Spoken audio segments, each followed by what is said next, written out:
So hi, everyone. My name is Leela Sherny here, and I have the immense privilege of being Alberta's Minister of Culture, Multiculturalism, and the Status of Women.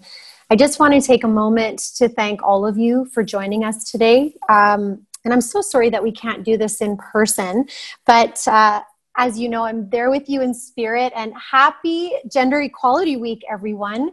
This is an amazing opportunity for us to be together. And I just want to take a moment to recognize that every single person, every one of us in this province is responsible for addressing and preventing gender-based violence.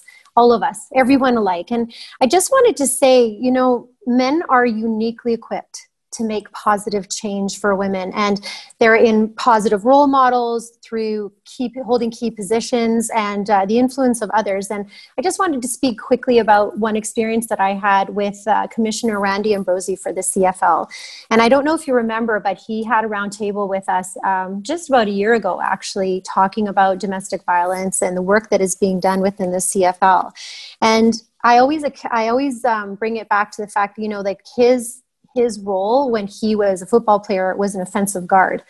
And this is exactly when we talk about bystander and all of those important issues that will be coming up later, that it's important that we understand how it is and how important it is that we stand up for each other. I also wanted to mention last year when I think it was last year at the ACSW, I got this beautiful book called Standing Together.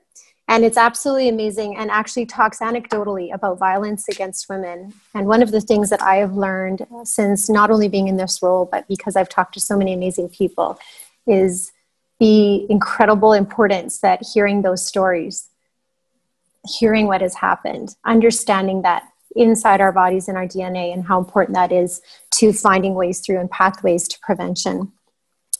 Alberta's men are compassionate and concerned and completely capable of leading change. And, you know, we are noticing especially that men are showing an increasing understanding of the daily discrimination that are faced by women. And that is an incredible positive shift. And it creates that space, a positive space across the board for women and girls and their lives. And to the wonderful men that are on this call and so many across the province, you are equal partners with us in understanding gender-based violence. And I am so honored to be able to represent the status of women. And by also being able to be feeling that deep responsibility to engage with men and boys to end violence. We need to do a lot more work in this space of empowering men and talking about engaging bystanders. I'm really looking forward to that discussion today. And a lot of that comes from taking a positive role in supporting women and girls that are facing abuse and harassment. And, you know, when we talk about it just now, it seems like it's a simple thing, but it's not. And these situations are really complicated when we're in them. So I'm very grateful for the experts who are on the line today to take us through this. And, you know, men and boys want to hear from their fathers and other men about what they can do, their role models. And we know for sure that if we don't understand the lived experience and the root experiences, that we're not going to be able to do anything to help fill the gaps and to make sure that people have access to the supports that they need. So let's work together to build this capacity to treat each other with respect and engage in peaceful problem solving and understanding the feelings and needs of others. And through developing that capacity, you know, you build healthy relationships, which is really, really important for all of us. And I'm so happy to be having this discussion specifically with engaging men and boys today. We need so much time, and you are our allies. You are our partners in this work. You are prevention, and you are the answer. There's so many heroes amongst us today, and so many of you who are on this call today that are personal heroes to me. And I thank you so much for your on the ground work and everything that you do every day. Today, you'll hear about healthy masculinities, becoming allies, building healthy relationships, and asking a lot of really, really important questions. And we need to learn from you. We can actually build a province that is a leader in prevention. And of course, you're all a part of that important work, but I'm just very humbled to be amongst you, and thank you for accepting my invitation to meet and work together and to learn about your work. Most importantly, by the end of our meeting, I'd love to see what sort of potential actions that we can put together and areas for collaboration going forward. Before we begin with the presentations, I would like to request as I call out each of the presenters to introduce themselves. So we're going to start today with Professor Lana Wells. Hi, Lana, and welcome. Hi, everyone. My name's Lana Wells, and I'm the Associate Professor and Brenda Stratford Chair in the Prevention of Domestic Violence at the University of Calgary. And I'm leading an initiative called SHIFT, the Project to End Domestic Violence, and super excited to talk about the last 10 years of some lessons learned in this area. Thank you so much, Professor Wells. And next, we're going to move on to Andrea Silverstone of SAGES and Impact. Hi, Minister. Thank you so much for having me here today. My name is Andrea Silverstone. I'm the Executive Director of SAGES, an organization that works with individuals, organizations, and communities to disrupt the structures of violence.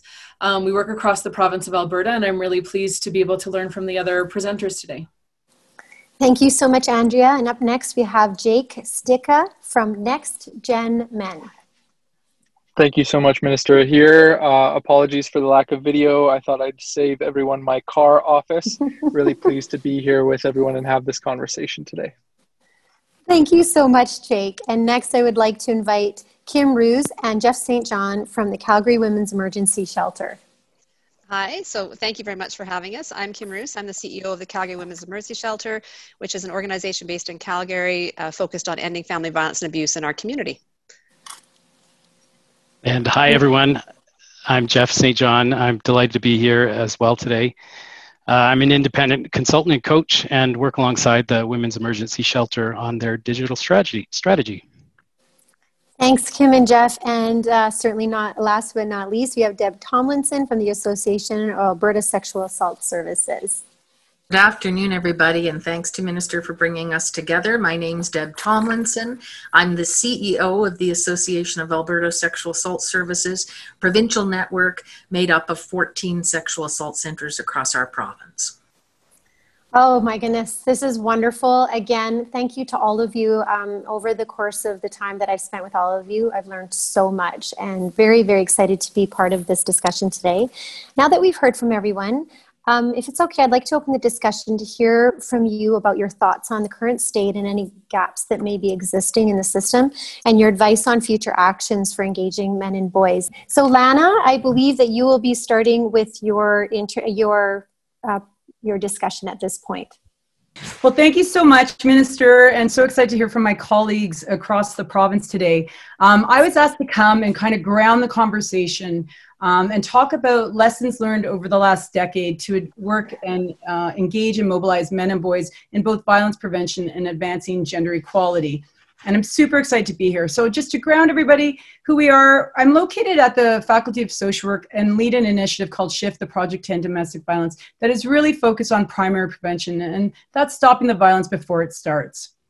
And we've been working in this area for a decade, and it's been an absolute privilege to work with different orders of governments, lots of organizations. Plus, we're always doing research on the state of the science and where evidence and best practices can be found. And we've recently, the last 3 years, been working in male-dominated settings to test and design new approaches to get specifically at culture and norm change. So just a few simple examples of our work. I put it up on the screen just to give you a sense of how we've been working in partnership. Our team has worked with governments to change the policy environment to better support primary prevention efforts. We've also collaborated with community leaders and organizations to include men and boys as part of their violence prevention and gender equality strategies. We've conducted a lot of research, tested innovation and promising practices, and we are always trying to make those research findings accessible, understandable, and useful to diverse groups. So for today, I was hoping to dig into some lessons learned to date. So I've framed my presentation around designing what is the goal of this work around engaging men and boys. What are some of the problems we're currently facing, along with some solutions? And I'll end with some top priorities that I think we need to be moving forward together as community, as researchers, and with government. So the long-term goal of this work is really to build a critical mass of men and boys who are equipped to challenge harmful norms and behaviors and advance gender equality. Men and boys must be part of the solution to achieve gender equality and prevent gender-based violence. And I think everybody who's on the call today and everybody who's participating would agree with that statement. So when we think about the goal, what's the change that we're actually seeking? So if we believe men and boys should be part of the solution, what's the change we seek? Well, we want more men and boys involved in the anti-violence and gender equality movement. We want more men and boys with the capacities to influence others in their daily interactions when it comes to violence prevention and advancing gender equality. We want more men and boys with the actual skills to disrupt, stop, and prevent violence. And of course, we want, well, no men and boys to be perpetrating violence and discrimination of any kind. So let's explore this vision a little deeper. So we know from research that it indicates that encouraging men to feel a sense of responsibility to intervene is actually a key facilitator for them to take action. So we want more men and boys to feel a sense of responsibility to intervene. We want more men and boys to learn how to disrupt and stop perpetration of a specific incident. And really, this is a skill that's learned over time through practice. We want more men and boys to have the skills to challenge someone who makes a sexist remark or joke that normalizes violence against women, and we want them to do this in a safe and appropriate ways. We want men and boys to be able to respond appropriately to a disclosure of violence, to believe the survivor and not minimize the experience. And right now, most importantly, we want men and boys to positively influence their environments. So this means that men are influencing where they work, where they learn, where they play, where they socialize.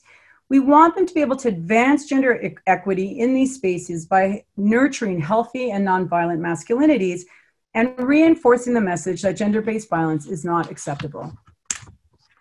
So, the work is not about shaming or blaming men. The work is about empowering and supporting men to change by building awareness and skills and creating the social conditions to support this change. So this approach can lead, and what we're trying to build is more allies, leaders, partners, stakeholders, and co-beneficiaries in achieving gender equality and preventing gender-based violence. So we've talked about the goal of the work around engaging men and boys. Let's briefly discuss some of the problems. So in Canada, we know 90% of violent crimes are committed by men. We also know 98% of sexual assaults are committed by men. And 83% of violence against women is committed by men. So violence is gendered. The majority of perpetrators of all forms of violence are men. So this is why it's important to specifically target men and boys in upstream violence prevention. But it's not just women who experience violence resulting from patriarchal systems, colonialism, toxic masculinities, and unhealthy gender norms. Men suffer as well. Research shows that compared to women, men have higher rates of suicide, higher rates of injury and early death, higher rates of alcohol and substance abuse, and higher rates of mortality and morbidity. And the situation is even worse for racialized and Indigenous men. They are overrepresented in all of these categories. Experiencing racism is a form of trauma, and that must be acknowledged in our work. So when we go to the research, there's a lot of interesting findings in terms of there is a link between men's sexist attitudes and their use of violence against women. We also know research tells us that there's a relationship between men who have witnessed or experienced violence as a child and violence against women. We know that 1 in 6 maltreated boys go on to perpetrate violence. We also know that men who participate in peer groups and networks that support violence are often more violent. And we also know that media and pornography reinforce violence against women and violent behaviors and attitudes. So we believe violence is learned and reinforced through the family and other interpersonal relationships, and through institutions like schools and organizations, as well as communities. Violence is also learned and reinforced through policies and legislation, and through our socio-cultural environments, like norms and culture, and the various forms of media.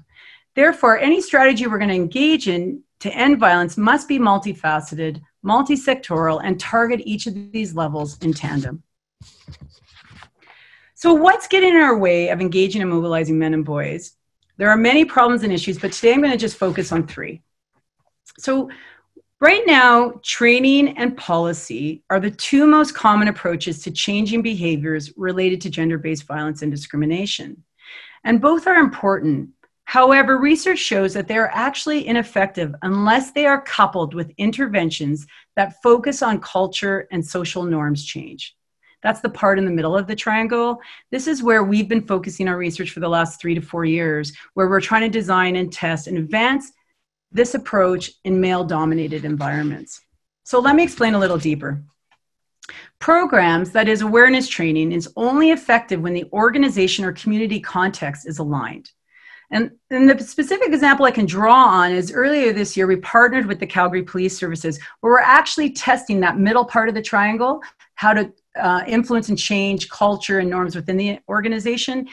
And we did some research and we found that the typical training interventions have generally failed to reform police cultures or to reduce harassment and discrimination within these institutions. There's a really large body of research that's indicated that training is only effective when the organizational context supports the purpose and content of the training programs. So if standalone training is not reforming the culture of organizations or communities or systems, what else do we need to be doing? Well, one approach is to also be focusing on changing social norms. And this is because social norms often trump personal attitudes and beliefs. So let me give you another example of what I mean. And you've probably found yourself in this situation. So think about a man who's maybe gone through diversity and equity training, right? And he privately now supports gender equality. He heads out to the bar to go with a group of his friends, and he finds himself in a situation where one of them is making a homophobic or sexist remark. So often our friend in that scenario might join in or stay silent because that's what he thinks are the norms of the group, right? So it doesn't matter that he necessarily went through diversity or equity training, because even though that changed his attitude, when he finds himself in a group, often the group norms will trump our own personal experiences or personal views and beliefs. So we know in this work that while we're trying to do the changing minds piece, which is really important, we also have to change the social and group norms to help individuals be able to change their behavior. And this is where one of the solutions is really doing and. We need to be thinking about having good, strong policies. We need to be thinking about good training and awareness, but we need to be that and part where we're actually focusing on changing the social norms, the culture, the physical and social design in the settings where men naturally congregate. And really, we do need a more comprehensive approach, and we need to invest in all of these things. So we need training, we need policy, and we need social norms and social and culture change. If you're interested in this, we've designed a practitioner's guide and released it earlier this year, and would be happy to share that with any group that's interested in learning more. So now let's turn to the second problem what the minister mentioned. We want men and boys. We know that men and boys look to other men and boys to figure out how to behave. But research shows we don't have enough role models modeling this behavior right now. So let's break down this problem. And why is that? Well, research shows that behaviors spread through networks like a virus, including behaviors like sexual harassment, discrimination, and bullying. So one set of researchers that I'll talk about shortly coined the term 3 degrees of influence. Their studies showed over and over again that behavior is socially contagious up to 3 degrees of influence. So what does that mean? Well, it means that your friends, so your friends actually affect everything you think, everything you feel, think, and do. They first noticed this effect when they were conducting studies on obesity within a large network. They found that if your friends are obese, your risk of obesity is 45% higher. If your friends' friends are obese, your risk of obesity is 25% higher. And if your friends, someone you maybe don't even know is obese, your risk of obesity is 10% higher. Now, you might think, well, maybe heavier people are just more comfortable hanging out with other overweight people. But when they actually controlled for all the confounding variables, they found evidence for a causal relationship. And this is important to our work because the research on network analysis, this research that's been done actually is linked to many other social issues. When they went on, these researchers looked not beyond obesity, they looked to other social issues and found the same type of effect. Your friends affect everything you feel, think, and do. So in areas such as suicide attempts, happiness, smoking, voting patterns, sexual behaviors, poverty, self-harm, generosity, and violence. So we can use this research and start to draw it in our approaches in Alberta. So if we know that men and boys look to other men and boys on how to behave, and that the behaviors are actually contagious, what can we do? We could support and equip more men to transmit healthy and pro-social behaviors and signals to influence their own networks and change the culture around them. And we also know from research that it's super critical to target the fathers and fathers-to-be along with male adolescents, as they are key developmental points and transformational time in their lives. All right, we're going to move to the last problem I'm going to talk about today, is that our sector is not set up for this kind of work yet. We are lacking funding and supports to advance this area. Let me explain. If we look back at the history of domestic and sexual violence in our sector, the sector emerged because all forms of violence against women were hidden, right? So violence against women was normalized. It was accepted and people did not talk about it in a public way. We didn't have laws, rights, or supports. And it is the women's rights sector that brought these issues into public consciousness. Violence against women became a public issue, and laws, investments, and programs were designed to deal with violence after it happened. These investments are critical, and we could have not gotten to where we are without the foundational work of many women in Alberta and Canada and beyond. However, in the last decade, our sector has started to move towards prevention work, and that's really trying to figure out how to stop violence and discrimination before it starts. And a key strategy to doing this work is to work with men and boys. And we have many organizations here today that are early adopters of this work and have been doing this work for some time. We have examples like the Alberta Council of Women's Shelters with their Leading Change initiative. We have the Center for Sexuality, who created the Wise Guys program that was targeting male adolescents. And we have the City of Edmonton under the leadership of Michael Hoyt, who's been trying to advance this area for 20 years. But we have a ways to go. So let's talk about a little bit, I'll leave you with some gaps. There is a limited number of agencies in Alberta that are engaging in supporting men and boys. So we have gaps in services for men and boys across the province right now. We also have limited research and best practices, as this area is quite emergent. Also, most of the funding has been very episodic and short-term, so we haven't been able to do the long-term work. And this long-term, it's going to take investment over time, because culture change, as we all know, takes time. We also need more robust data. We're not collecting enough data to actually tell the story. And in light of COVID, we need to develop real-time and responsive prevention approaches, which I think you'll hear more from Kim and Jeff shortly. We also need, because we're missing a provincial investment plan. There is no province or territory in Canada right now that has a comprehensive strategy that's focused on engaging men and boys. And lastly, we're still trying to build the capacity of the sector to apply intersectionality in our work, to meet people where they're at, and to work with them to co-create solutions that contribute to equity and inclusion. So those are some of our gaps. And now for some solutions going forward. First, I think we need strong government leadership, vision, strategy, operational infrastructure, and new money. Meetings like today are so important, as we can learn from one another to better advance this area together. Second, we need support to build sector-wide capacities to fill the gaps in services. We are lacking programs and supports across the province. Third, I think Alberta can really be an innovator and leader in this area by investing in existing leadership and projects, which you're going to hear from a few key leaders today that have been thinking and doing for quite some time. We need early adopters in this, and we need to help scale those early adopters. Fourth, we also need to support our sector to better use technology and data to better understand prevention, especially during a pandemic. And lastly, we need to partner with equity-seeking groups and communities to co-create solutions that make sense to them and does no harm. So, based on what I've shared today and how we can fill these gaps, I think that researchers, governments, and community can advance this area by investing in innovators that are already leading this work, leveraging these leaders and feminist organizations who are early adopters and having success.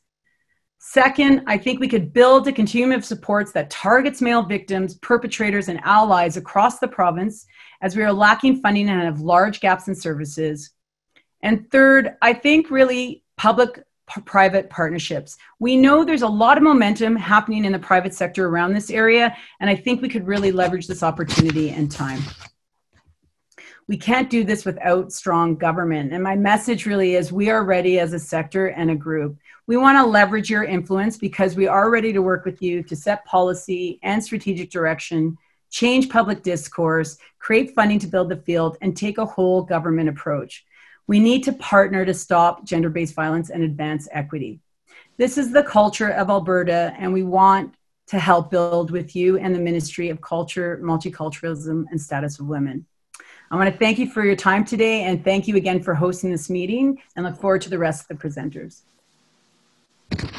Thank you so much, Professor Wells. And next, I'd like to invite Andrea Silverstone of SAGES and Impact to present. Thank you so much. So I want to talk in more detail about some of the ways that we can intervene that Lana mentioned to get to primary prevention around engaging men and boys. But I want to talk about what the impetus for the work that SAGES has been doing. And Lindsay, I'm wondering if you can go to the next slide. This is one of my favorite quotes, and it was actually originally shared with me by Jeff St. John, so I'm really looking forward to his presentation later. But this is the quote, and it's as long as human qualities are divided into masculine and feminine, we will be alienated from one another and from ourselves. The aspirations we hold in common for love and freedom will continue to elude us. And so for us, the impetus is about how do we get to a place where we're not viewing this as a binary issue, but as a societal issue? And how do we make sure that men and boys feel as accountable and as moved to do this work as many of us who are women who have been in this field for a very long time feel? And so for us, that's the impetus at SAGES. Can you go to the next slide? So we think that there's two approaches that we can engage in order to move to this common aspirational place. And both of them are upstream approaches, primary prevention approaches. One of them is a primary prevention action plan that we engage in as a province to eradicate domestic and sexual violence. And one of the key pieces of that is working with men and boys. And the other is informal supporters. And I'll talk a little bit more about both of those. So informal supporters. We know that about 80% of individuals experiencing domestic violence tell a friend and family member first. We also know that how that friend or family member responds to that disclosure of violence can play a pivotal role in preventing domestic violence for victims and for perpetrators.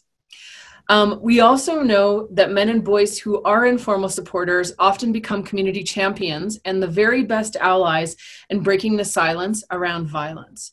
And so for us at SAGES, knowing all of these things, and this was actually research that was co-done with SHIFT, we realized that what we needed to do was to create a program that in a sense showed every Albertan, every man and boy in Alberta, that they had a role to play as an informal supporter.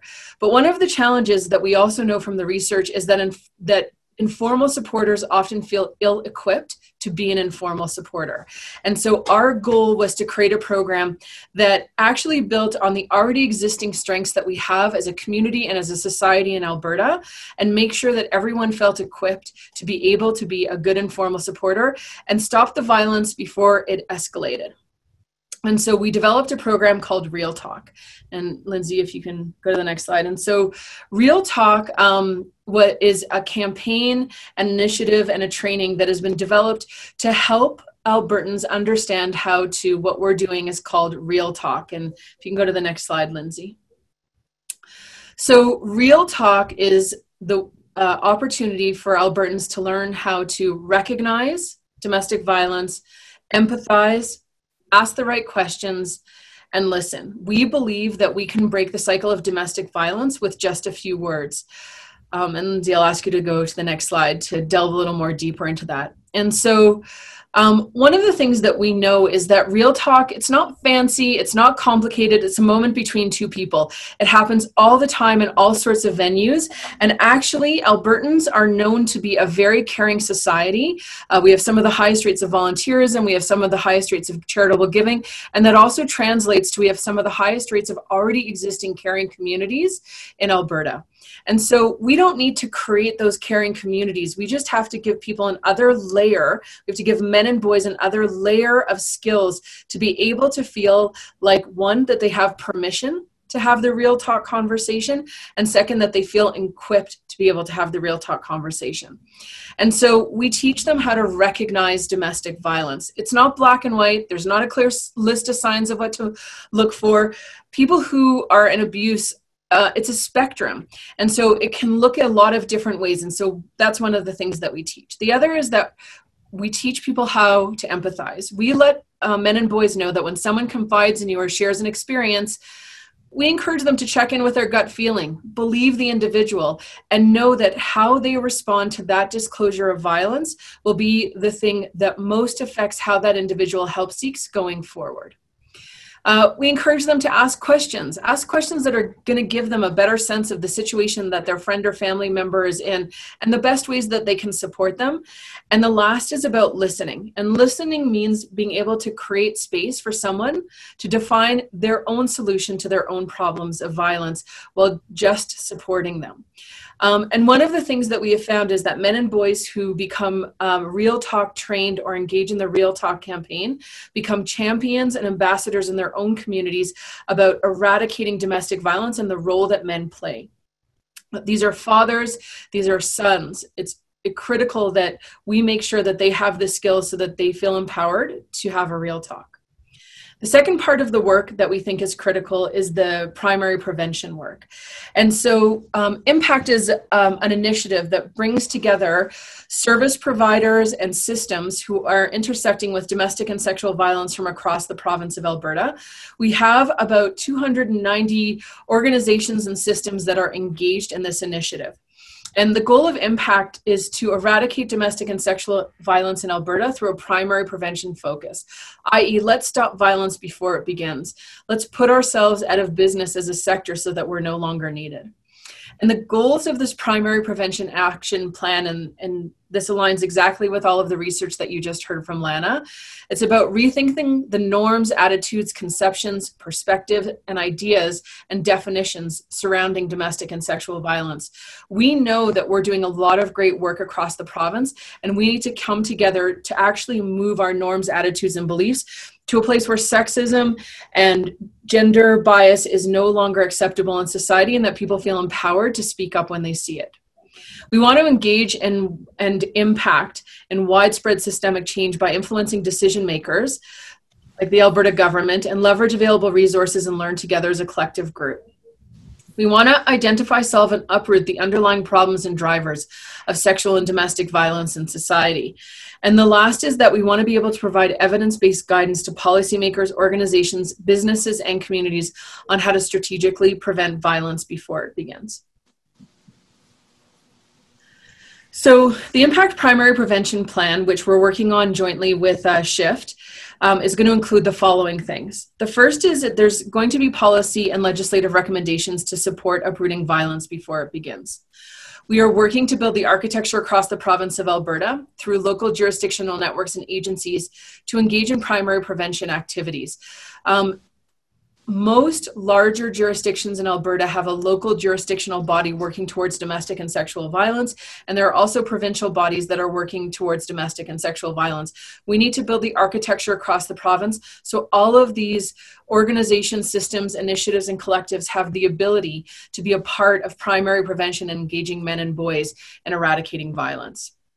And then the last thing that the Primary Prevention Action Plan is going to do is it's going to provide Albertans and our sector a roadmap of how we can change values, attitudes, and beliefs in Alberta around domestic and sexual violence.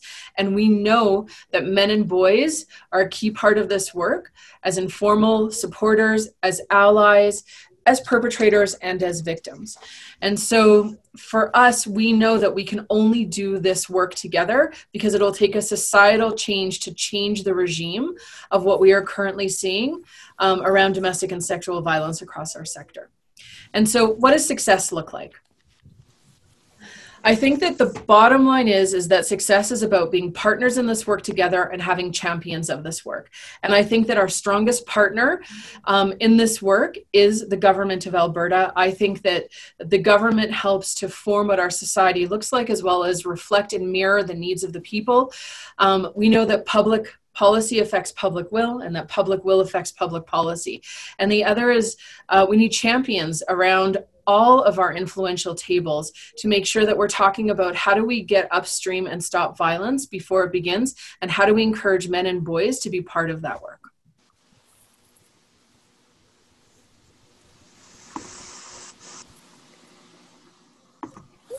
Thank you so much, Andrea. There's so much information in there. That's just incredible.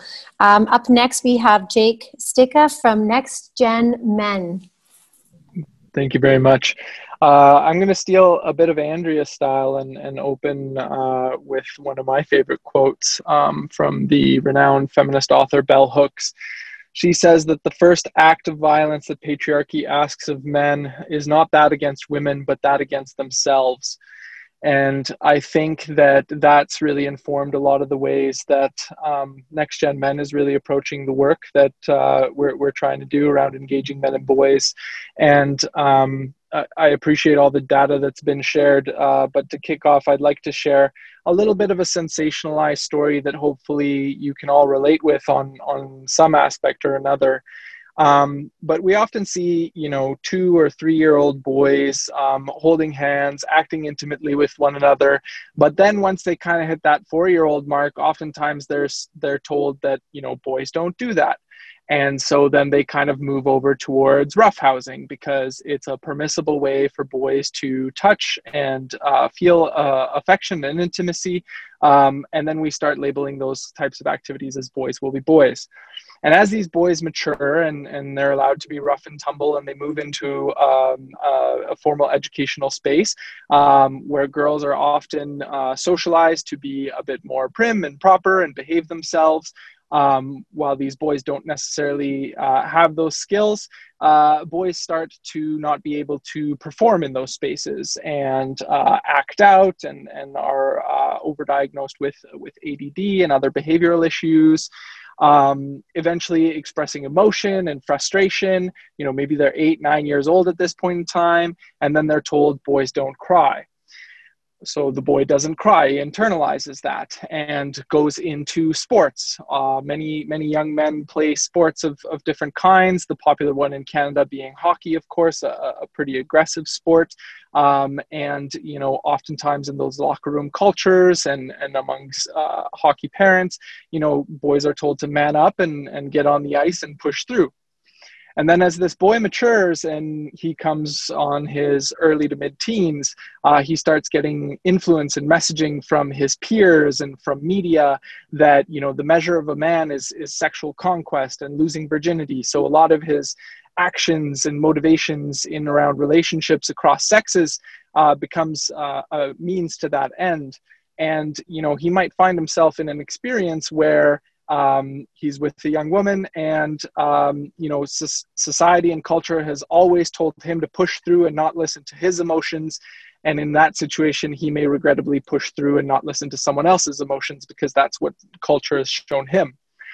Then we take that a bit further, where these young men don't have the ability to communicate about their emotions or the skills to talk about these kinds of things, and they might have a similar experience to like what I had in university, struggling with mental health issues, depression, turning to binge drinking as a coping mechanism. And then as they graduate those schools, they're told the measure of a man is to be a protector and a provider. So they try to get as best a job as possible through a lens of competition or domination.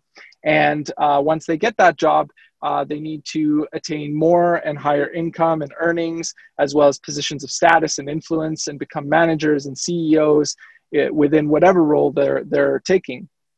And so even within workplaces, this competitive spirit gets built up. And then oftentimes towards the tragic end, men reach midlife, maybe later in life, and they feel a sense of emptiness. And sometimes we call that, a midlife crisis. And they've done all the things that they were supposed to do in their lives. They've achieved a certain level of status, made some money, but they might be on their, second marriage. Their kids might not really have strong relationships with them. And they might be one bad day away from a heart attack or some other health-based issue due to the amount of stress and lack of healthy coping mechanisms they've had. And so with this sensationalized story across a man's lifetime, we can see that there are many opportunities to engage men and boys and offer compelling alternatives. And so what Next Gen Men has done since early 2015 is run gender transformative youth programs, particularly in the middle school age range. And we owe a lot of credit to the Center for Sexuality. Oh, sorry, I might have muted myself there. But I was just saying we owe a lot of credit to the Center for Sexuality and the Wise Guys program. They definitely inspired us and we've learned a lot from them. But what we're really trying to do through that program is build up young men to be resilient, understand their own gendered identities, gender norms, have healthy relationships, positive masculinities, mental wellness, and really understand gender equity. And that's really primary prevention. I mean, for myself, as I shared in that experience, coming to a mental health breakdown in my early 20s is a bit late. And thankfully, I was able to get the help that I needed to get on another path. But we know that many men aren't as lucky. And mental health is a tremendous entry point into working with men. As well, we know that programs are not enough based on kind of what Lana was saying. It's a great starting point, but oftentimes the men who are by choice coming to these programs are those that are already, quote unquote, the converted. And the men that we really need to reach with some of these interventions are apathetic or unwilling to take part. And the best that we can hope to do and work towards, I think, is building on those informal supports and that network effect where, hopefully we can shift enough norms and culture so that those men can be supported by the people around them to learn and unlearn and unpack these things. And then finally, I think the importance of a life cycle approach, as I kind of shared through that story, can't be understated. And we know that there's lots of movement in workplaces and in industry right now, particularly male-dominated industries. Alberta is actually one of the only, if not the only, male-dominated province due to population, thanks to the industries there. And we know, thanks to substance abuse rates, mental health and well-being, suicide rates, as well as sexual harassment and trafficking, that there's a lot of work to be done with these partners, and these partners are coming to the table. Next Gen Men also has a corporate-facing arm called Equity Leaders, because they see that in order to advance diverse and inclusive and effective workplaces, they need to address some of those gender-based issues. And men who occupy those positions of leadership often don't have the knowledge, skills, and attitudes in order to do so. So there's a tremendous opportunity to partner with those industries to build capacity in those leaders to be transformational change makers. And so I just want to go back to that approach of answering that fundamental human question of what's in it for me. Men are gendered individuals. Patriarchal attitudes and norms impact us as well. And if we can show why men and boys have a compelling alternative and a compelling reason to be active participants and as Lana used the word, co-beneficiaries and co-conspirators in working towards a gender equitable world. I think that there's a tremendous opportunity to have impact in Alberta and lead for Canada as well. And that is all from me. Thank you so much, Jake. Next, I'd like to invite Kim Roos and Jeff St. John from the Calgary Women's Emergency Shelter to present. Wonderful, thank you. Okay, there's the presentation, great, thank you. So today we're going to talk a bit about the Calgary Women's Emergency Shelter work in this area, and if you can go to the next slide, please, that'd be great. So I'm the CEO of the Calgary Women's Emergency Shelter, and we really believe in a community free from family violence and abuse. I've been working at this organization for just about 7 years, and we're really committed to making some changes in this area from an agency perspective, but also recognizing that we are embedded within a system and that there are things that we need to support and leverage and work together on. And this is a key area that over the last few years we've recognized is really critical to advancing our vision and mission for the organization. I'll turn it over to Jeff to give a bit about himself. Sure, thanks, Kim. Hi, everyone. I'm Jeff St. John. I'm independent consultant and coach. And I do a lot of organizational work as well as working with agencies that are working towards engaging men and boys. My background is both organizational and clinical, so it sort of landed me in a context where I'm doing work that supports both those aims around cultural transformation and doing things that support men towards health and mental health and nonviolence. Can we go to the next slide? Thanks.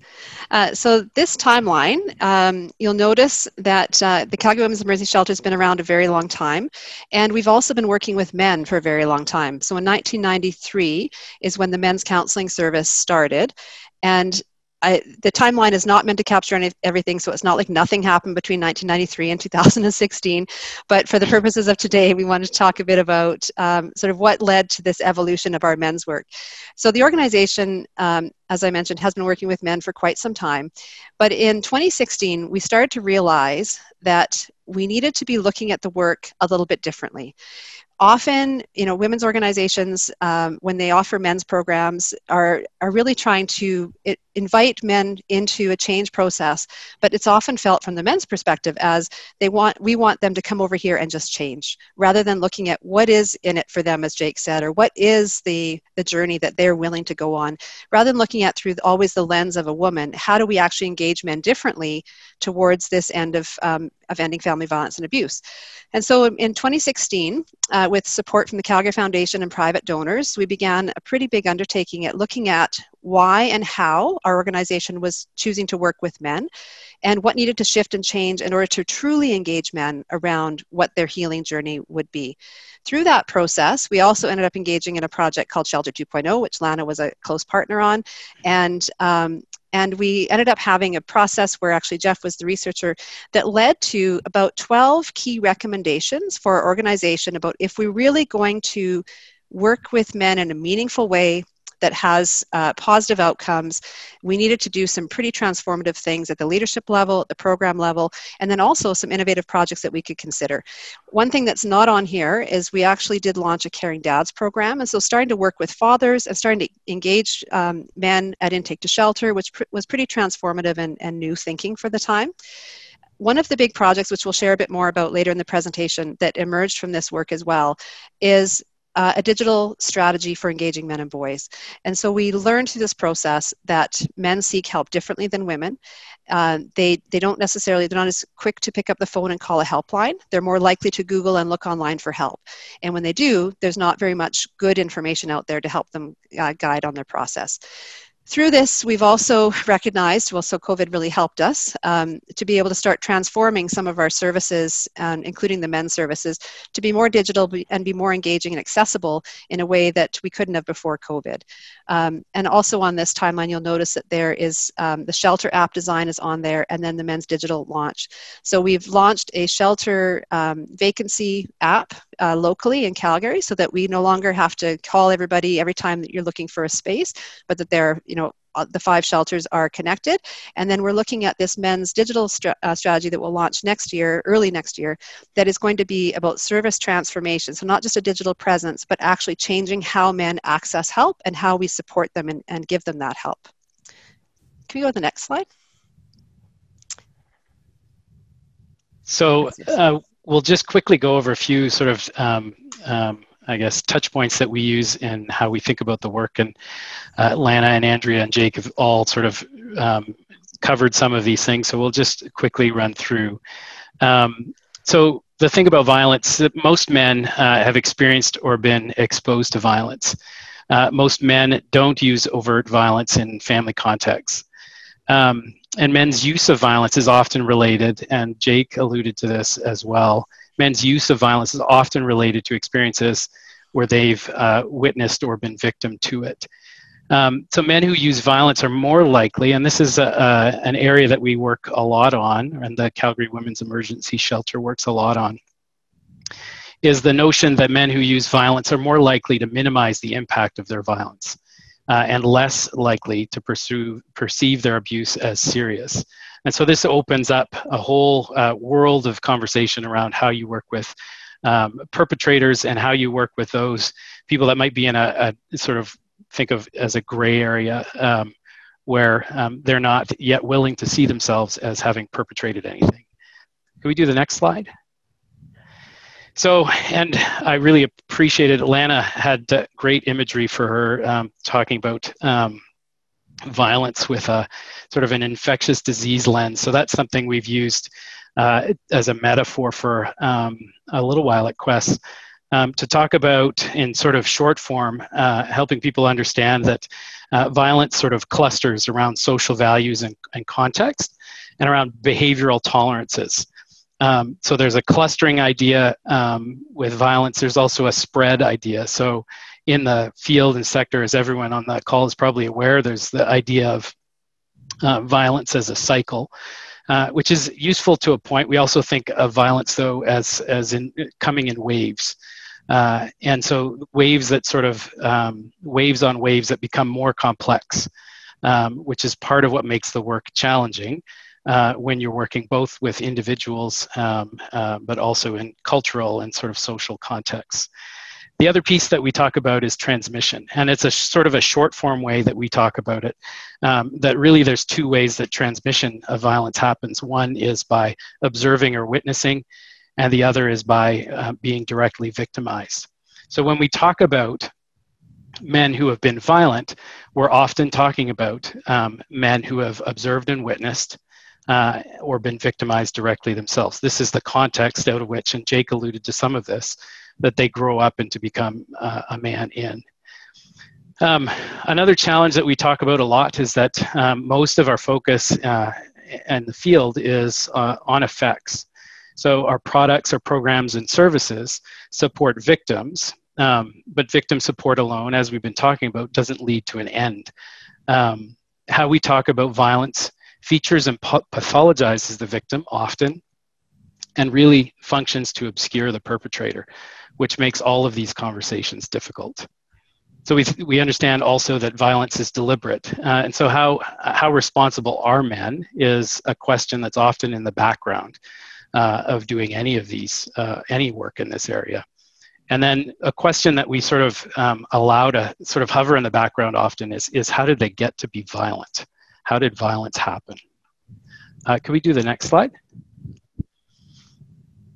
So as part of the work that has happened at the Calgary Women's Emergency Shelter over the last number of years, and Kim alluded to these recommendations that we've sort of worked through in partnership, but a digital strategy, because of what we know about men's help seeking, and because we have a theory that most men are trying to find help, but they look in all sorts of places that maybe aren't as helpful.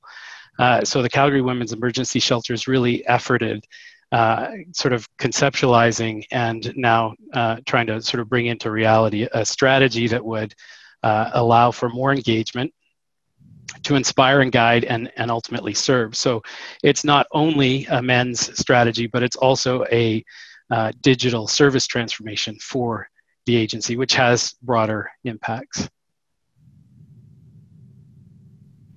I'll just jump in here too and just share one story as we came to this. Part of this process involved a lot of focus groups with men. And one of the sort of downfalls of some of the work that happens is not everyone stops to actually consult with men themselves. And so many of the tables around, program design and service design is populated mostly by women. And so we decided with this project, we wanted to do it quite differently and really talk to men about what their experience is and what they're looking for. And I referenced earlier that we discovered that men search for help online. We know that one of the common search terms is, am I abusive? And that was, between like 11 o'clock at night and 2 in the morning. So we're guessing something has happened, which has led men to go online. When we did some of the focus groups, one of the stories that we heard was a young man who was about 28 years old, and he had come from a pretty traditional family, and he was in a relationship with a new girlfriend, and the girlfriend was hitting him. And he didn't know where to go for help. He didn't know who to talk to, and this kept getting worse and getting worse and getting worse. So finally, he turned online, started looking for help, and of course, when you go online and you look for that kind of help, there actually is not very much there. And he landed in a Reddit site where over a period of about 6 to 8 weeks, he built relationships with those guys. They supported him. He felt heard and understood. And so finally he disclosed his problem.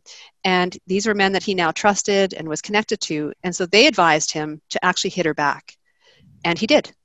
And so this was someone that then ended up in the back of a police car, that there were so many points along the way that if there would have been a different kind of help available for him, we probably wouldn't have ended up being involved with him at that point.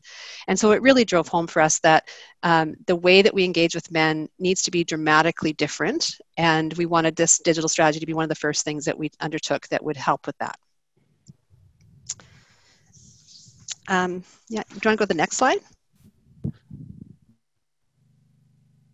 I think this one's me again. So just briefly, and we put this here just to sort of overview and talk a little bit about some of the perspective taking that we've tried to do to make sure that we're sort of wrestling this with the issue and with the people that we're trying to serve in the best way possible. So the three sort of areas that we keep coming back to are the notion of embracing diverse knowledges. So of course, I'm sure everyone here has had some sort of connection with thinking about complexity. We all have sort of been forced into that if you didn't before or not. And so the notion of how do we pull from different areas of knowledge and different sort of cultural knowledges as well. And so this has been a guiding principle through sort of the evolution of the project. And that includes, as I think Jake mentioned at the end of his, really ensuring that what we're doing has a developmental lens and a relational lens. So wherever else we're pulling our ideas from, we're making sure that it's developmental and relational. The second piece that we want to be really aware of is that we sense and sense-make in multiple dimensions. So Lana had a great image to talk about sort of a social ecological lens. Others have used it to talk about an integral approach, but making sure that where we're talking about structures, we're using maybe a different lens and approach where we're talking about the individual, the person, the inner world, behaviors, and again, differently when we're talking about culture. And that each of these sort of perspectives or fields requires a slightly different approach and way of working. And the last thing is obviously collaboration. And so being really quite intentional with who we're working with to make sure that as we collaborate, we're doing that in a way that is aware of these sort of different social fields and different knowledges that are at play. And so that's a major part of the digital strategy project, is to really explore different partnerships, as well as ensuring that those who are doing this work are well connected to what the shelter is trying to accomplish here. The next slide would be great. Oh, I think this one's me too. So starting points, and these are probably unsurprising to everyone. So work with men and boys is necessary. I liked how Jake sort of walked through sort of the life cycle or the development of men. So if we understand that really that violence at some level is coming from a place where men have experienced it to start with, and that's a definitive element of the culture they're growing up in, that if we're really going to do anything about this, it needs to be inclusive of the different experiences that are at play, and the healing that needs to ultimately happen as well. Conceptualizing the work and understanding the effectiveness of the work is challenging. We want to resist the temptation to be reductive. So, and this pops up in different places, but the notion that's sort of underlying that masculinity is somehow bad, and so we should fix it some way, and so let's offer a service to fix masculinity. And so, of course, this is, I think, tempting because we want to figure out a solution, but we try and resist that.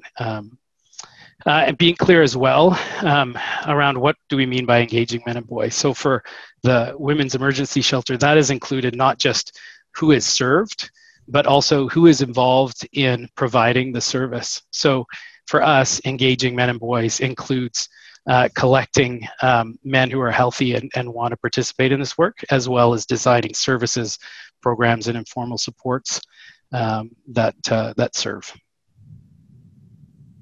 Yeah, and how we transform thinking culture. This would be a longer conversation that the organization has gone through a journey over the last 4 years, really at the leadership and organizational level to sort of develop its bandwidth for being able to do this work well.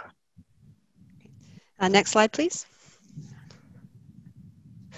So one of the things that sort of sets the work apart for the Calgary Women's Emergency Shelter has been our different frame or approach in the work. And so many of you on the call might already recognize that we are what's called response-based.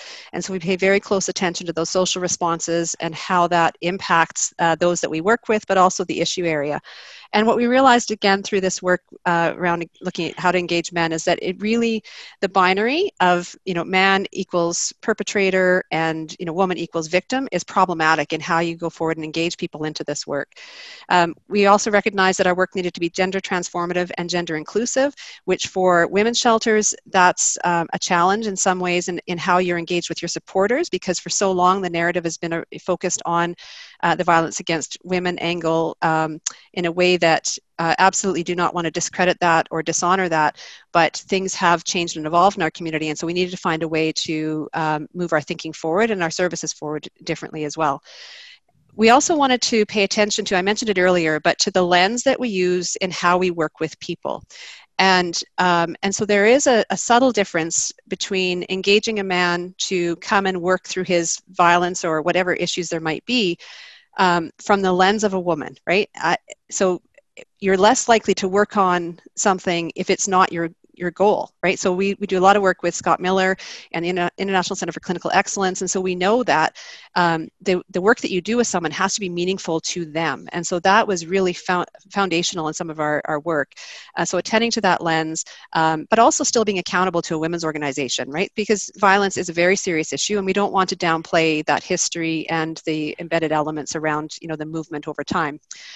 We also wanted to talk about starting with our stance rather than program and curriculum. So it wasn't about come over here and we'll change you in this program, but really how can we consider and move into this issue area in a really respectful way that honors the dignity of all the people involved. And so those are some of the underpinning philosophical approaches of response-based, is really about dignity and respect. Next slide. And we recognize that we can't do it alone. So we know that we need more resources, we need better resources, we need agencies that are equipped to do different kinds of work.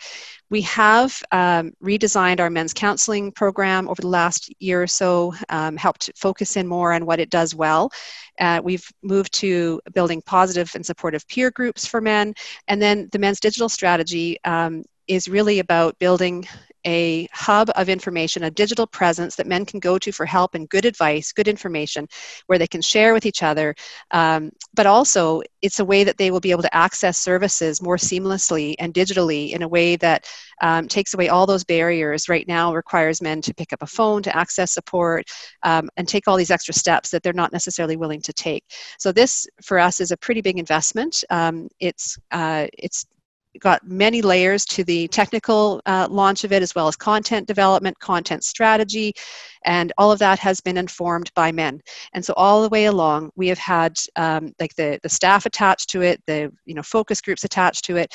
This has been guided by mostly men. And sometimes you'll see, like, there's some of those groups, like it might just be Lana or it might be me, and sometimes, you know, Jill from our organization. But for the most part, it is men informing this strategy, which I think is really important and new, right? Because people haven't actually gone back. People are afraid of perpetrators, are afraid to talk to them about what their needs might be.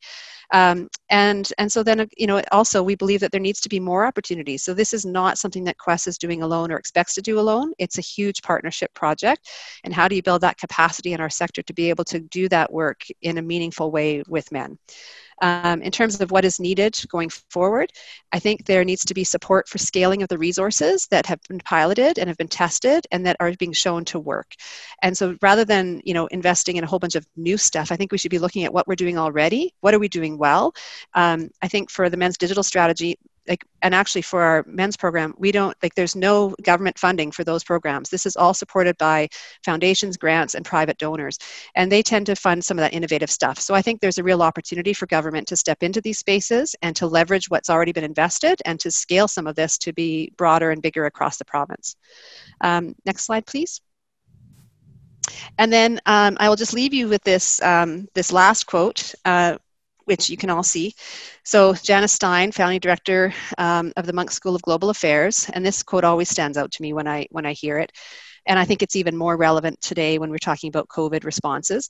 But people ask me what the biggest global security problem is in the world, and they want me to say chemical weapons or nuclear weapons.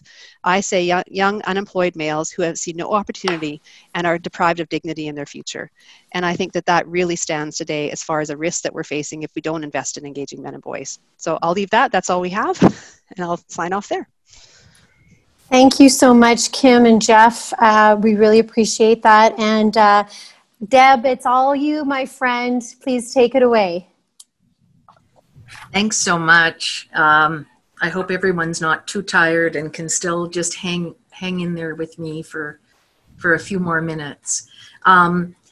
So I had the amazing honor about 5 years ago, along with all of the executive directors at the Sexual Assault Centers and our ASAS team and our ASAS board members, to be a student of a great teacher. And that teacher was Elder Reg Crowshoe. For those of you who don't know him, Dr. Crowshoe is a highly respected Blackfoot elder from the Piikani Nation. There was one learning in particular that really stayed with us, and that is the concept of cultural parallels. And I think it has a lot of relevance for our work engaging men and boys. The colonial way leads us to try to combine our differences and make them the same, to assimilate them, instead of just allowing them to grow and live on their own.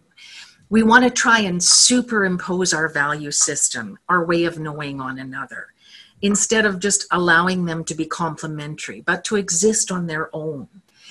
Two-row wampum, which actually comes from the Mohawk Nation, suggests a different way. Two-row wampum understands that we can walk together, but we do not have to cross each other. We can walk side by side. We don't have to impose our way of knowing, our way of being on others. And you can change the slide. And I think that this has a great relevance for our work as feminists engaging men and boys, because it calls on us to find common ground. And that's what Dr. Crowshoe was teaching us about. No matter how small, to find the cultural parallels, the similarities, and then honor the differences, believing that no one way is the best. And you can change the slide. So as far as the Association of Alberta Sexual Assault Services goes, we've been providing counseling to men and boys since the 1980s. About 15 to 18% of clients are male identified, and most of them have historical trauma. So they're survivors of childhood sexual abuse. In some more recent years, our sexual assault centers have initiated programs to engage men as allies. And you'll see on the slide that that's happening right now in Calgary, Medicine Hat, and Grand Prairie. You can change the slide. So with the support of the Community and Social Services and Ministry of Community and Social Services and Health, last year, ASAS surveyed 1,500 Albertans about their experiences of sexual abuse in their lifetime. And overall, quite shockingly, we found that 45% of Albertans have experienced some type of sexual abuse in their lifetime. Change slide. And I want to assure you that these were serious offenses. We asked people about 8 different types of sexual abuse, and 92% of those, when committed against adults, reached the threshold of crime. And of course, when committed against children, 100% would reach the threshold of a crime. Next slide. Overall, we found 1 in 3 males in Alberta had experienced sexual abuse in their lifetime. Next slide. 24% had experienced child sexual abuse. That's 1 in 4. So most men are likely to experience sexual assault in childhood. Next slide. However, we also found that 17% of males had experienced sexual assault when over the age of 18. Next slide. So remember, Dr. Crowshoe teaches us about the importance of looking for cultural parallels. And of course, this is a cultural parallel. Sarah Fotheringham and Lana Wells recently completed research about the involvement of pro-feminist men in anti-violence work. And a key component about why they became involved was that the men had had life experiences which allowed them to feel empathy for women who had experienced violence. And I think experienced sexual abuse as a boy or a man would definitely be one of those life experiences. Next slide. So I have a short video clip, and it's about a man. His name is John Vaughn, who experienced sexual assault as a young man. The video is his story. I think it's always really important to include the voices of survivors. It is very graphic, and for those of you who wish not to hear the details, I suggest you turn off your volume. There are no graphic visuals. But for those who are able to hear, I'd like you to listen to John's story and think about the similarities and cultural parallels with stories you've heard of women experiencing sexual assault. So just a short video clip. Look for the cultural parallels, and we can start the video now.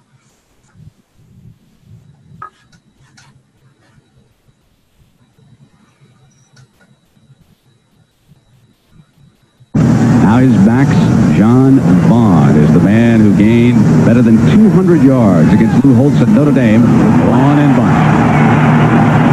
Bunch goes in motion. That's what they'll do with Vaughn on first down. Great cutback to daylight.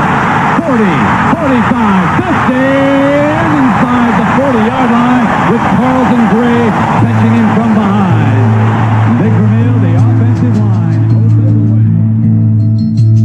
way. I get an email in March of this year from one of my best friends and ex-teammates at Michigan who pointed me to a February article that came out in the Detroit News about allegations against Dr. Anderson, who was the team doctor while I was at Michigan. My initial thoughts were confusion, disbelief, curiosity to really find out the truth. And I can remember the night that I woke up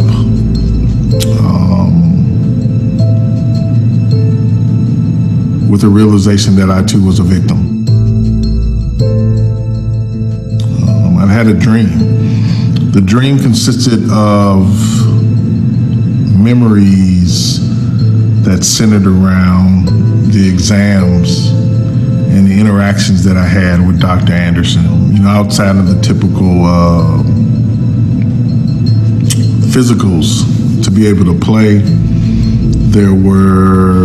I could smell the room. I could feel his breath, because he used to get really close up on you when he was inspecting your testicles and digitally penetrating my anus. I remember the first time it was, "Are you circumcised?" Was I having sex? Or had I been sexually active? Was I using protection? Let me look at your penis for any, abnormalities. And then those were always preceded with one or two fingers being inserted into my rectum.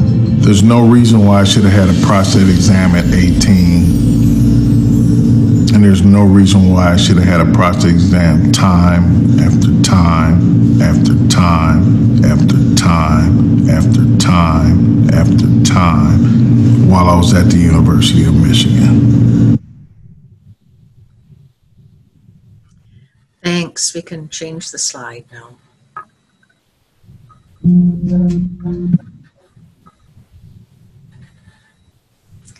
When I first saw this video, I was overwhelmed by the cultural parallels. I saw rape culture.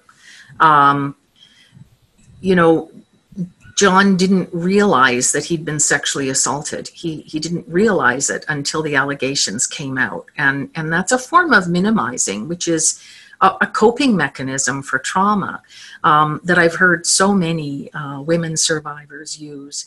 Although it's a very effective coping mechanism, you can imagine what it does to an individual's credibility should they wish to take that through the criminal justice system. He had a lot of self-blame and shame. He didn't speak out for years. We know sexual assault is a crime of power and control, and we see that here. He's a Black man. Is it possible that racism played a role in this? Oh, yes, it is. He was a scholarship student. Is it possible that his economic status played as? Oh, yes, it did. And so the power and control is more than gender inequality. It involves racism, sexism, ableism, homophobia, heterosexism, and we see that with women as well. And men will do anything to play in this level of sports. The pressure to comply is huge, and doctors and coaches have the power. They are the gatekeepers. So truly, this is a form of institutionalized abuse. So there are many, many cultural parallels, and you can change the slide. We have a way of working in the sexual violence sector to try to avoid as much as possible ever doing harm. And when we educate about sexual violence, we say as a guide, speak the same way you would as if everyone in the audience was a survivor. And I think as feminists, when we go to approach engaging men and boys, we need to use that guide there as well, to acknowledge that men are survivors too. They're not just perpetrators, potential perpetrators. They're not just allies. They're survivors too. I think it's also important not to focus on bad behavior. Don't focus on what not to do. Focus on what men and boys can do to make positive social change, and to use the power of empathy to engage, to look for the cultural parallels, to find the common ground. And that's my presentation. Thank you so much, Deb. I'm just so honored and privileged to sit here amongst all of you to hear all of this content.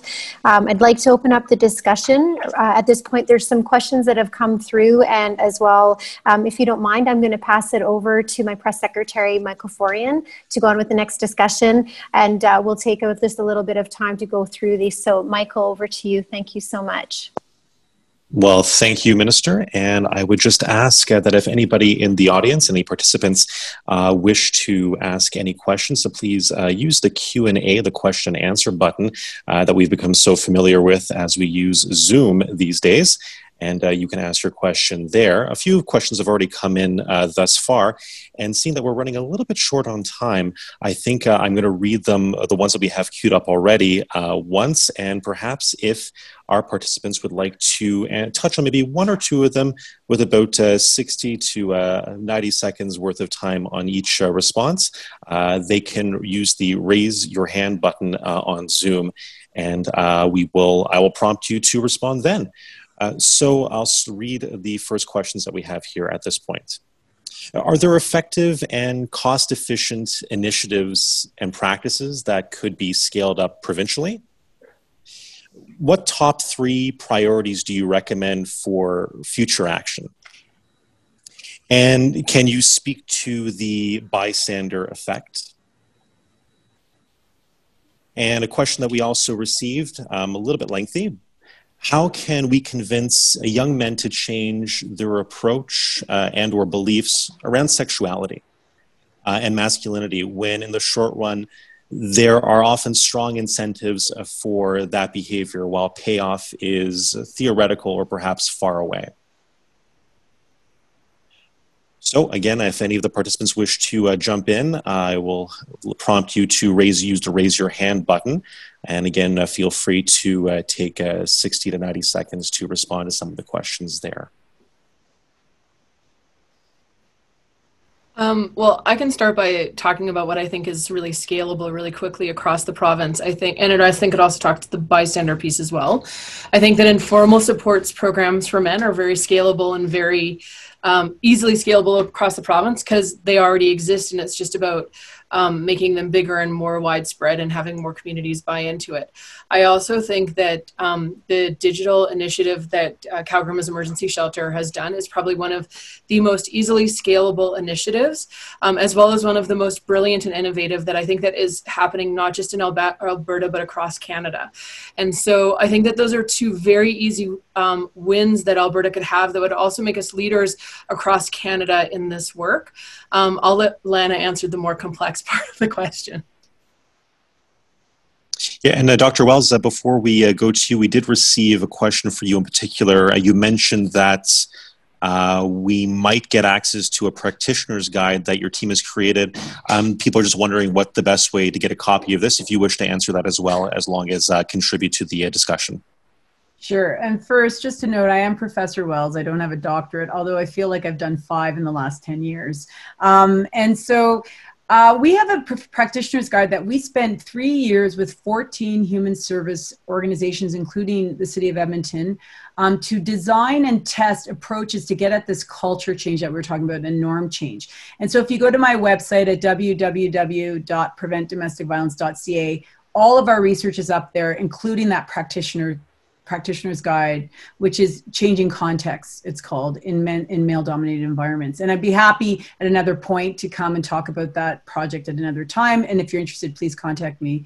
I think to the question, though, I think there are 3 priorities that we can move into fast. As you heard from Kim and Andrea and Deb, and Jake, as well as there's other organizations in Alberta that I mentioned, there are already early adopters and innovators who've been thinking about this work for the last decade. They are already testing and designing and scaling them up. So the leadership with Kim and what she's been doing with Jeff in terms of not just the services, but the digital strategy, which is so critical right now during the pandemic. What Andrea's been doing with almost 300 organizations across the province, what Deb's been doing with serving men who experience victimization. There's already things available that have evidence. And I think investing in those early adopters and innovators is critical to advancing the area.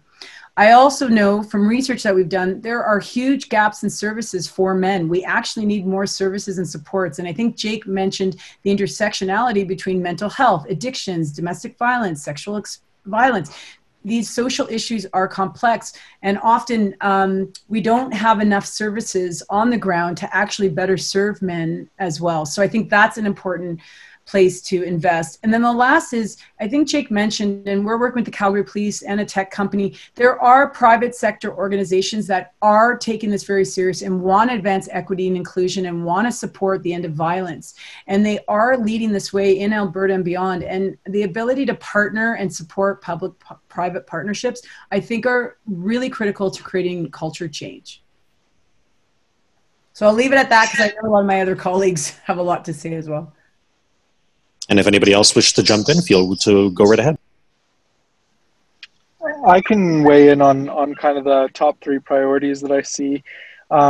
Just echoing a lot of what everyone said around primary prevention. And I think if we want to be very effective on the primary prevention, it's a lot of those transitional phases. So around youth and adolescence, and really giving them kind of the toolbox so that not everything is a hammer from a young age, is really good, as well as fathers is a critical piece where men start to question gender norms and socialization. So those are 2 really great entry points for primary prevention.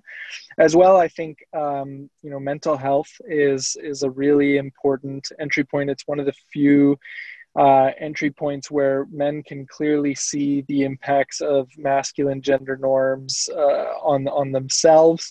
And I know that Deb touched on this a little bit, where we're really lucky to be working with the Medicine Hat Sexual Assault Resource Center to support their Pints with a Pack initiative. We know that Medicine Hat right now is going through a suicide epidemic as well in terms of young men, which speaks to what Lana was saying around the network effect. So mental health is a great entry point. And then as well, like one thing that keeps me up at night, the number 1 job that male identified individuals put down on their tax forms in Canada is truck driver.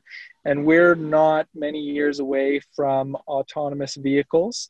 And I really worry about what we're going to do with those men when we haven't really created alternative possibilities for them and identities. And there will be some retraining and movement within the industry, but there will be large scale impacts. And obviously women are facing that now with the first wave of AI and automation, but the potential for massive substance abuse, suicide, and violence that stems from a wholesale industry shift in that sense is really big. So I think that we need to be thinking about that and that primary prevention lens now.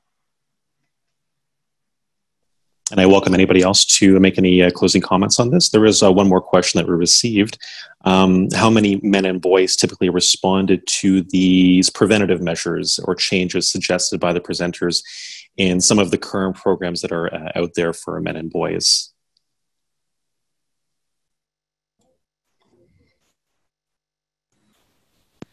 I can talk about our numbers. Over the past year, about 500 men and boys have gone through the Real Talk program. And some of the outcomes that we're seeing, and actually some of this work is also done in conjunction with a program that we do in partnership with Calgary Women's Emergency Shelter. But our initial outcomes are showing that men feel that they have a role and being informal supporters, that they have a role in ending violence, and that they have the capacity to do so. And I believe Deb Tomlinson wanted to put in a word as well. Yeah, I just wanted to put a plug in again for the private-public partnerships. I mean, we've heard today from our speakers that leadership needs to be engaged in order to make these types of culture change. And so I think that that's a really way, cost-effective and scalable way to go forward. And as a survivor advocate, true on true, I'll just add, I do want to caution everyone about making the connection between experiencing violence and committing violence. We don't have evidence that shows a clear connection there. And I'll tell you that survivors, doesn't matter what your gender identity is, they live in fear of that myth, which I truly think it is a myth. So just to caution people around that. And before I throw it back to Minister here, there are a few people in the chat room that were asking for either copies of the PowerPoint slides or a copy of the video presentation today. And I invite them to write to CMSW for Culture, Multiculturalism, Status of Women. So cmsw.minister@gov.ab.ca. And I will now pass it back on to a Minister for her concluding remarks. Well, thank you. And again, I sit here very humbled before all of you listening to so much amazing information, a lot of different perspectives, which is really imperative in this discussion. I wanted to also let you know, with the privilege that comes along with having this position, I get to talk to thousands of people. And I just wanted to let you know that I have these discussions with absolutely everybody, including, and I think probably what's been most profound in the discussions that I've had is seeing cultural groups wanting to have this, especially the men. I had a recent discussion with Raksh Joshi from the Hindu Cultural Society of Calgary, and also Red FM, and a whole bunch of other media outlets that are really talking about, you know, some of the work, because we were talking about Clare's Law and some other things that had come up. But the discussions around women and around gender discrimination and around violence has become a conversation that people are willing to have, and that's because of all of you. I want to thank you very, very much for the inspiration that you give all of us here that are helping and hopefully partnering with you in the best ways possible. Very honored to participate today.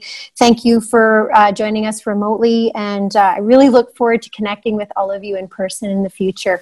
Thank you so much. Have a beautiful day.